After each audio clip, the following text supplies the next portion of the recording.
बिस्मिल्लाहिर्रहमानिर्रहीम। अस्सलाम वालेकुम नाजरीन, आपको अपने चैनल CSS नॉलेज इन में खुशामदीद कहता हूँ। आज आपकी खिदमत में जेंडर स्टडीज का लेक्चर नंबर 1 पेश कर रहा हूँ और ये लेक्चर है women studies versus gender studies. ये बहुत इंपॉर्टेंट टॉपिक है और इस टॉपिक से रिलेटेड हर साल कोई ना कोई क्वेश्चन किसी न किसी तरीके से आपके CSS के पेपर में जरूर आया है। तो इसलिए इस लेक्चर को तवज्जो से देखें, शुरू से लेकर आखिर तक देखें। ये कॉन्सेप्चुअल लेक्चर है और अगर आप इस कॉन्सेप्ट को समझ गए, women studies versus gender studies को, तो फिर आपके लिए आइंदा आने वाले लेक्चर्स ज्यादा आसान साबित होंगे। लेक्चर शुरू करने से पहले आपसे दरख्वास्त है कि अगर आपने मेरे चैनल को सब्सक्राइब नहीं किया तो इसको अब सब्सक्राइब कर लें ताकि आइंदा आने वाली वीडियोस आपको मिलती रहे। तो आइए शुरू करते हैं आज का lecture, women studies versus gender studies. Lecture शुरू करने से पहले जो CSS जेंडर स्टडीज के प्रीवियस पेपर्स हैं उनमें women studies versus gender studies के सिलसिले में जो क्वेश्चन आया है वो यही क्वेश्चन है, एक बनता है, और वो है what is the difference between women studies and gender studies, या इसको दूसरे तरीके से रीफ्रेज करते हैं, differentiate between women studies and gender studies. तो आज के इस लेक्चर में हम इस टॉपिक को ही फोकस करेंगे। जो क्वेश्चन बार बार जिन सालों में ये पूछा गया है उसमें 2017 में ये क्वेश्चन पूछा गया, 2018 में ये क्वेश्चन पूछा गया, 2019 में ये क्वेश्चन पूछा गया और 2023 में ये क्वेश्चन पूछा गया। तो आज का ये लेक्चर सिर्फ इस पार्ट को, women studies and gender studies के क्वेश्चन को सामने रख के बनाया गया है। इस लेक्चर के दो हिस्से हैं। पहले लेक्चर में मैं आपको हिस्टोरिकल पर्सपेक्टिव दूंगा कि विमेन स्टडीज कैसे शुरू हुई और जेंडर स्टडीज तक ये कैसे पहुंची, उसकी क्रोनोलॉजिकल ऑर्डर में जो उसका हिस्टोरिकल पर्सपेक्टिव है वो उसको डिस्कस करेंगे। दूसरे पार्ट में हम विमेन स्टडीज और जेंडर स्टडीज का जो डिफरेंस है या उसको आपस में जो इनके पॉइंट ऑफ डाइवर्जेंस है उनको डिस्कस करेंगे। तो आए इसका पहला पार्ट शुरू करते हैं। विमेन स्टडीज की इब्तिदा कहां से हुई और कैसे हुई, पहले इसको समझने की कोशिश करते हैं। विमेन स्टडीज इमर्ज होती है 1960s में और ये सेकंड वेव ऑफ फेमिनिज्म का ऑफ शूट है। जैसे सेकंड वेव ऑफ फेमिनिज्म खत्म हुई तो उसके बाद ये एक विमेन स्टडीज का आगाज शुरू होता है और इसके आगाज के फैक्टर्स कौन कौन से हैं इसमें कि women studies created a challenge traditional academic disciplines that centered men's experiences as the default while excluding or marginalizing women. Second wave of feminism में ये एहसास हुआ कि जो कैरिकुलम बनाया गया है, जो स्ट्रक्चर है एजुकेशन की और उसमें जो चीजें बच्चों को पढ़ाई जाती हैं वो मेल डोमिनेटेड आइडियोलॉजी के साथ बच्चों को पढ़ाई जाती हैं और उसमें जो विमेन पर्सपेक्टिव है वो नहीं पढ़ाया जाता और इस तरीके से विमेन मार्जिनलाइज हो गई हैं in the curriculum and in the studies. तो सेकंड वेव ऑफ फेमिनिज्म के बाद ये मुतालबा जोर पकड़ गया कि ख्वातीन का पर्सपेक्टिव भी एजुकेशन के और कैरिकुलम के अंदर आना चाहिए। तो वहां से ये विमेन स्टडीज का जो था वो कॉन्सेप्ट उभर कर सामने आया।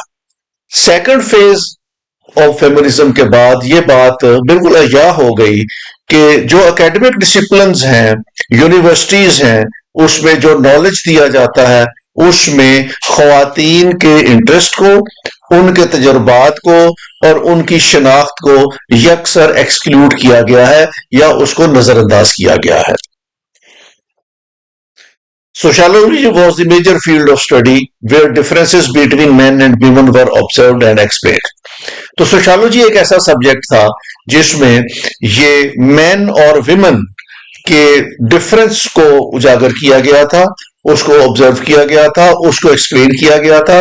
तो इसलिए सोशियोलॉजी एक मदर डिपार्टमेंट बन गया और उसके अंदर जरूरत महसूस की गई कि एक ऐसा डिपार्टमेंट हो सोशियोलॉजी के अंदर जो ख्वातीन के एक्सपीरियंस को, ख्वातीन के एहसासात को और ख्वातीन के इंटरेस्ट और आइडेंटिटीज को भी डिस्कस करे और इसमें खुसूसी तौर पर खालसतन जो विमेन पर्सपेक्टिव है इसका उसको उजागर किया जाए।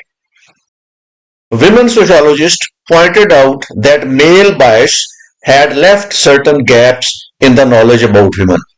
उस वक्त ये इतराज किया गया कि चूंकि सोशोलॉजी का जितना भी कैरिकुलम है या सिलेबस है वो मेल डोमिनेटेड सोसाइटी ने बनाया है और उसमें मेल बायसेस शामिल है, तो इसलिए इस सिलेबस के अंदर ऐसे गैप्स मौजूद हैं जो ख्वातीन के बारे में जो नॉलेज है उसको डिस्टॉर्ट करते हैं या सिरे से वो एग्जिस्ट ही नहीं करते.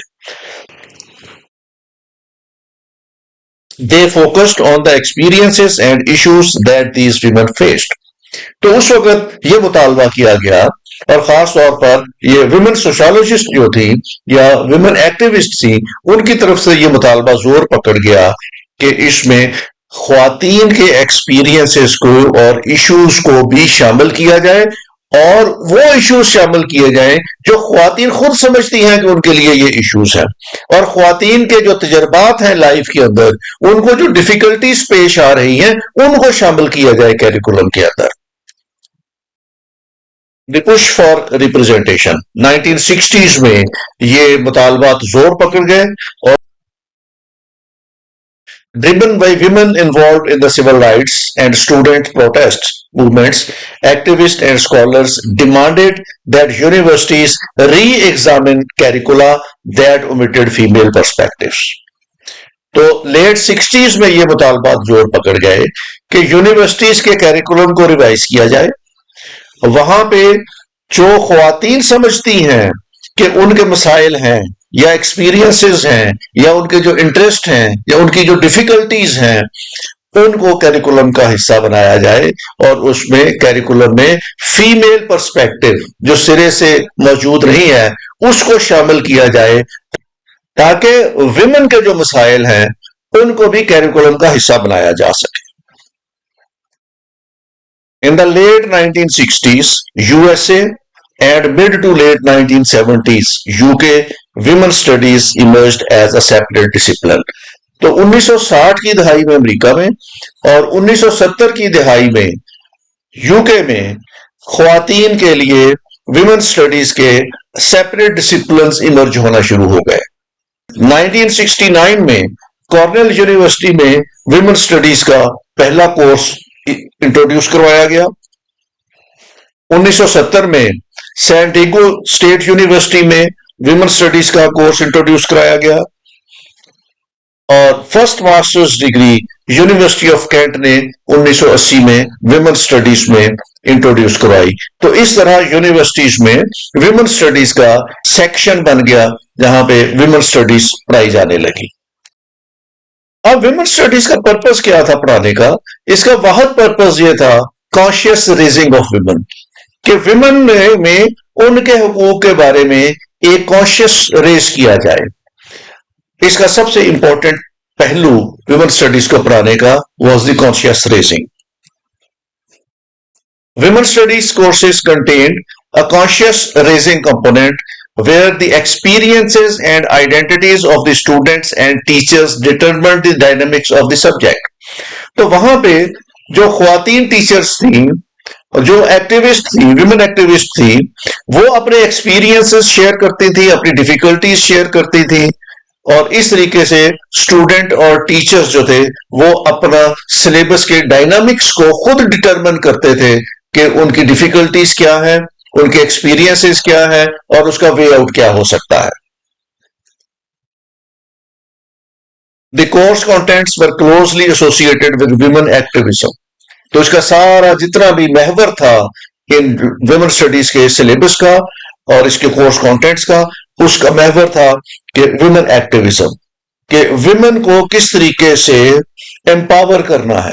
इसमें जो टीचर्स थे वो लिबरेशन मूवमेंट में और लिबरेशन कॉन्फ्रेंसेस अटेंड करते थे और वहां से वो लाइक माइंडेड थिंकर्स जो थे उनसे आइडियोलॉजी लेते थे और उसके बाद फिर आके उनको अपने कोर्सेज कंटेंट्स में शामिल करते थे और इस तरीके से विमेन स्टडी सेंटर्स जो बन गए वहां से फेमिनिटी का कॉन्सेप्ट उजागर हुआ. उसके बाद एक और बहुत अहम जो पेशरफ्त होती है इसमें वो ये है बायोलॉजिकल डिटर्मिनिज्म. बायोलॉजिकल डिटर्मिनिज्म में सबसे बड़ा कॉन्सेप्ट और इंपॉर्टेंट कॉन्सेप्ट जो दिया वो साइमन डी ब्यूवर ने दिया। 1949 में उसने एक बुक लिखी, द सेकंड सेक्स। इसका क्रक्स ये था कि one is not born but rather becomes a woman, कि विमेन पैदाइशी नहीं होती, इनको सोशल कंस्ट्रक्शंस के जरिए विमेन के रोल तक महदूद किया जाता है।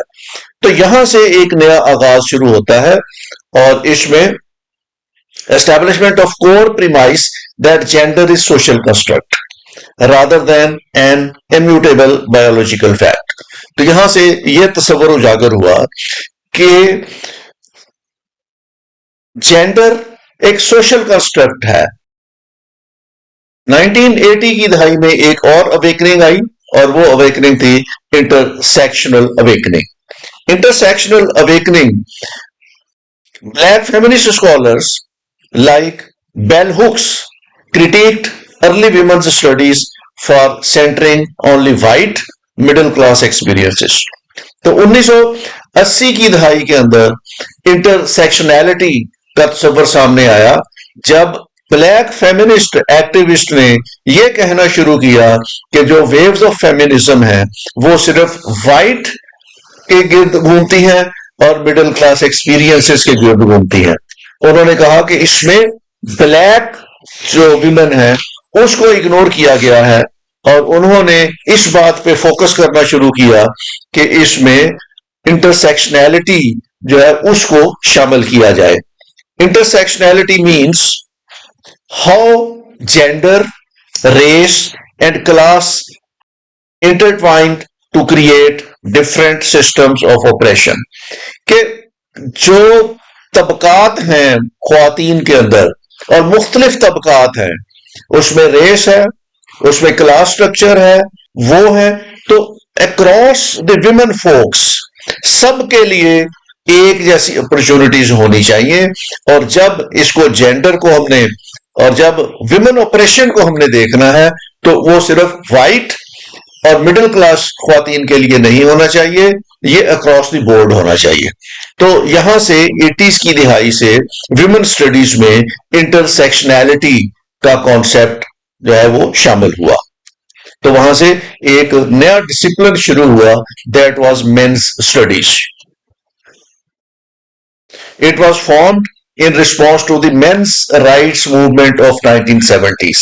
तो 1970s की मूवमेंट में men's rights movement शुरू हुई और ये opposition to the women movements जो थी उसके मुकाबले में men's rights movement होना शुरू हुई। Those who held pro-feminist politics began to theorize about men and their identity as men। तो जहां औरत की शनाख्त की बात की गई, आइडेंटिटी ऑफ वुमेन की बात की गई, तो वहां side by side identity of main की बात भी होना शुरू हो गई। Men considered the idea of masculinity in the same way as women considered femininity। Second wave of feminism में जिस तरह फेमिनिटी की बात की गई थी, तो इस तरह मेन स्टडी में मर्दों ने मैस्कुलिनिटी की बात करनी शुरू कर दी। तो यहां पे फिर एक नई डिबेट शुरू हुई, masculinity versus femininity. In late 1980s and 90s, men's study emerged as an era of academic interest। तो ये men studies भी यूनिवर्सिटीज में फिर शुरू हो गई। इसके बाद जेंडर स्टडीज को फरोग मिलता है और इसका एवोल्यूशन 1990s के बाद होना शुरू हुआ। The field broadened from focusing exclusively on women to examining gender as a dynamic societal structure। जरूरत इस बात की पेश आई कि ख्वातीन को फोकस करने की बजाय एक ऐसा निजाम होना चाहिए जिसमें जेंडर को डायनामिक सोसाइटल स्ट्रक्चर के तौर पर स्टडी किया जाए और उसमें सिर्फ विमेन को स्टडी ना किया जाए बल्कि जेंडर को एज अ होल स्टडी किया जाए। This expansion included the study of masculinity. अब इसमें जो स्टडीज ली गई वो 3 स्टडीज को इन्होंने मिला के एक स्टडी जो थी वो बना दी। इसमें मैस्कुलिनिटी को मेंस स्टडीज और फेमिनिटी को विमेन स्टडीज और उसके अलावा ये LGBTQ+ इंडिविजुअल जिसमें क्यूअर, एंड ट्रांसजेंडर स्टडीज को शामिल करके एक स्टडी बनाई गई जिसको जेंडर स्टडीज का नाम दिया गया। Today it exist as highly interdisciplinary field. अब जेंडर स्टडीज एक इंटरडिसिप्लिनरी फील्ड बन गया है और इसमें सोशियोलॉजी, हिस्ट्री, लिटरेचर, साइकोलॉजी और दूसरे बहुत से मजामीन जो हैं वो जेंडर रोल को डिफाइन करते हैं और एक्सप्लोर करते हैं और इसके पावर डायनामिक्स को देखते हैं जो सोसाइटी ने शेप किए हुए हैं। तो अब जेंडर स्टडीज जो है वो इस तमाम फील्ड का अहाता करता है जिसमें विमेन स्टडीज, मेन स्टडीज और उसके साथ एलजीबीटी क्यूज जो है वो इसमें शामिल है। अभी इस क्वेश्चन का जो दूसरा पार्ट है that is difference between women studies and gender studies. Between women studies and gender studies पे टॉपिक वाइज डिस्कशन से पहले मैं थोड़ा सा आपको आगाह कर दूं कि विमेन स्टडीज का आगाज सेकंड वेव ऑफ फेमिनिज्म के बाद हुआ है, जबकि जेंडर स्टडीज का आगाज थर्ड वेव ऑफ फेमिनिज्म के बाद हुआ है। अब हम ह्यूमन स्टडीज और जेंडर स्टडीज के दरमियान जो डिफरेंस है उसको वन बाय वन और पॉइंट बाय पॉइंट डिस्कस करते हैं। सबसे पहला पॉइंट इंक्लूसिवनेस, कि दोनों स्टडीज में इंक्लूसिवनेस किस तक है।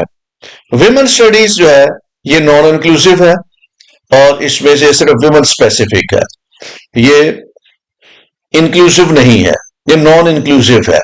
इस स्टडी में सिर्फ ख्वातीन के एक्सपीरियंसेस और ख्वातीन की डिफिकल्टीज और ख्वातीन की मसाइल जो है सिर्फ उसकी हद तक ये स्टडी है और आगे उनके सोल्यूशन को फाइंड करने की हद तक ये स्टडी है।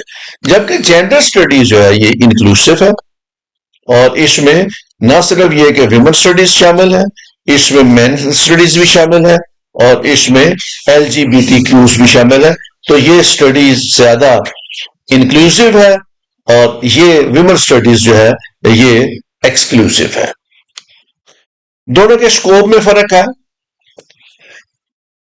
विमेन स्टडीज का स्कोप विमेन सेंटर्ड है और इसमें जो विमेन से रिलेटेड इश्यूज हैं, उसके सोसाइटी के इश्यूज हैं, उसके पावर के इश्यूज हैं, उसकी पॉलिटिक्स के इश्यूज हैं, या उसमें जो विमेन वॉइस और एक्सपीरियंसेस हैं वो इसके अंदर डिस्कस किए जाते हैं।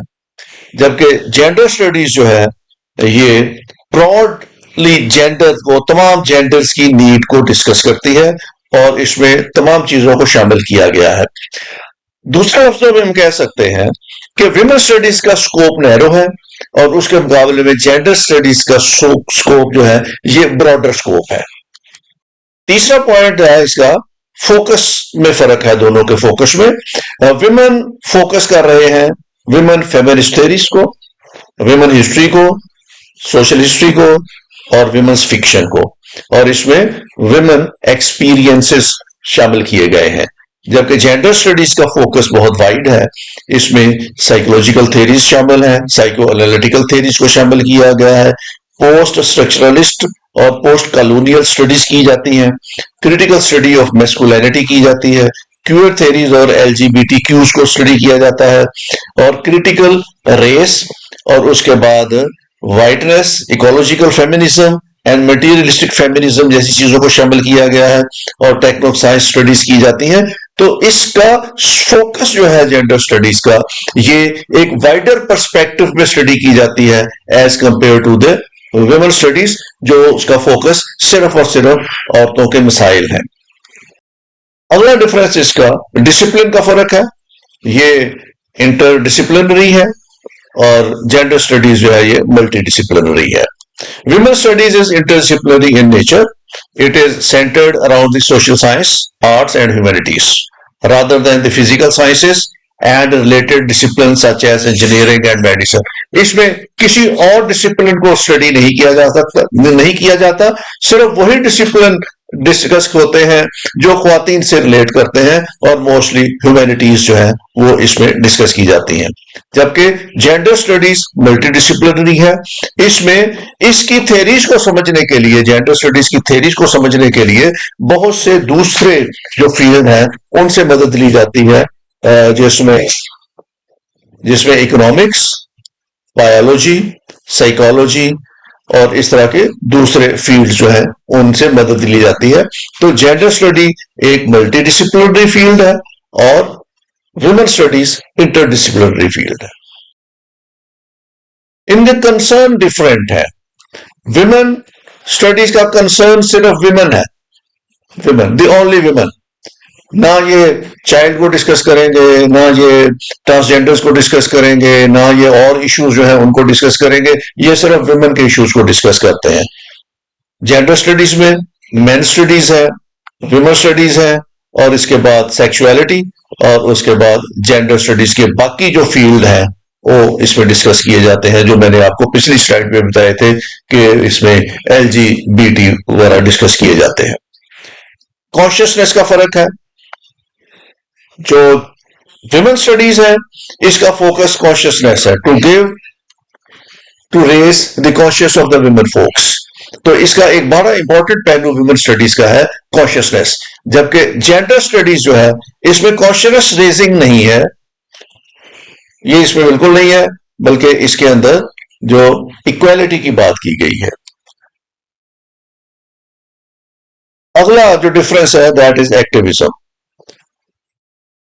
Women studies is intertwined with feminist activism. इसके अंदर एक्टिविज्म है कि फेमिनिज्म को किस तरीके उजागर करना है, जबकि जेंडर स्टडीज के अंदर एक्टिविज्म नहीं है, बल्कि ये इक्वालिटी ऑफ द जेंडर की बात करता है। जब भी स्टडी करेंगे जेंडर की, वो जेंडर इक्वालिटी की बात करेंगे। विमेन स्टडीज के अंदर एक्टिविज्म है और जेंडर स्टडीज के अंदर इक्वालिटी है।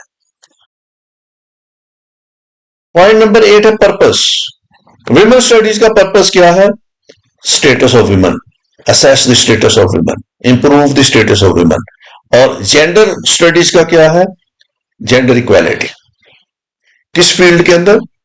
पॉलिटिक्स में, एजुकेशन में, फैमिली में, लेबर में, लिटरेचर में, मीडिया में, और इसके की इश्यूज जो है ये वाले हैं, equality, gender equality in all aspects of the life. जबकि जेंडर स्टडीज का पर्पस क्या है? To improve the status of the women.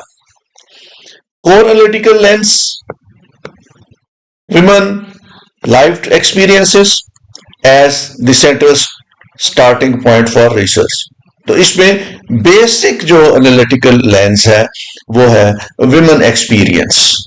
ख्वातीन ने कौन से एक्सपीरियंसेस, उनके एक्सपीरियंसेस क्या है, वो क्या समझती है, उन्हें क्या डिफिकल्टीज है।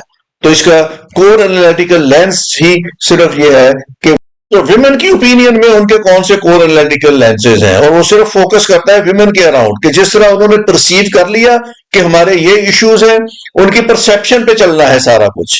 जबकि दूसरी तरफ जेंडर स्टडीज के अंदर gender identity as a central category of analysis. तो इसके एनालिसिस का बेस जेंडर आइडेंटिटी है। इंक्लूसिविटी एंड इंटरसेक्शनैलिटी, तो आखिरी पॉइंट है इसका कि इंक्लूसिविटी एंड इंटरसेक्शनैलिटी। इसके अंदर trends to focus on the female demographic but may incorporate intersectionality, intersectional theories looking at how race, class and sexuality impact women experiences। तो इसके अंदर women studies के अंदर intersectionality है कि मुख्तलिफ रेस की ख्वातीन के अंदर किस तरीके से डिस्क्रिमिनेशन है, जबकि दूसरी तरफ जेंडर स्टडीज का स्पेक्ट्रम जो है ये जेंडर आइडेंटिटीज है, और इसमें it is highly inclusive of queer studies, main studies and the rational and the relational power dynamics between all genders. तो ये सिर्फ ख्वातीन के दरमियान, जेंडर विमेन स्टडीज सिर्फ ख्वातीन के दरमियान, और उसकी जो इंटरसेक्शनैलिटी है उसके इश्यूज को डिस्कस करती है, और जेंडर स्टडीज में किसी किस्म की इंटरसेक्शनैलिटी नहीं है, बल्कि ये अक्रॉस द बोर्ड जो भी प्रॉब्लम्स हैं मेन के, विमेन के और न्यूट्रल जेंडर के, ये उनको डिस्कस करती है। तो ये थे बड़े बड़े डिफरेंसेस जो वुमेन स्टडीज और जेंडर स्टडीज के हैं। और अगर आपको ये इसी तरह क्वेश्चन आता है differentiate between women studies and the gender studies, तो ये 10-11 पॉइंट हैं, आपको आपने इनको छोटे छोटे पैराग्राफ में या इस तरह का एक कंपैरिजन चार्ट बना के इनको डिस्कस करना है। ये था हमारा आज का लेक्चर, जिसमें हमने वुमेन स्टडी और जेंडर स्टडीज के हिस्टोरिकल पर्सपेक्टिव को देखा और उसके बाद हमने इनके डिफरेंसेस को देखा। उम्मीद है ये वीडियो आपको पसंद आई होगी। अगर ये वीडियो आपको अच्छी लगी है तो इसको लाइक जरूर करें, अपने फ्रेंड्स के साथ शेयर भी करें। वीडियो देखने का बहुत बहुत शुक्रिया। Thank you very much. Take care. खुदा हाफिज।